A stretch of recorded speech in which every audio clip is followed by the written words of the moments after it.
నుంచి కిందికి దూకే తుంటరి వాగు నాతో అంది నువ్వు అలా వస్తూ ఉంటావని.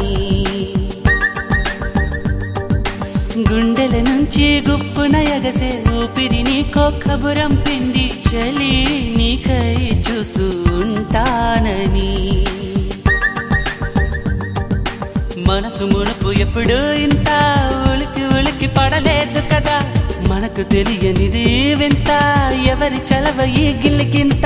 నాలాగే నీకు కూడా అనిపిస్తూ ఉన్నదా, ఏవి చేస్తున్నా పరాకే అడుగడుగు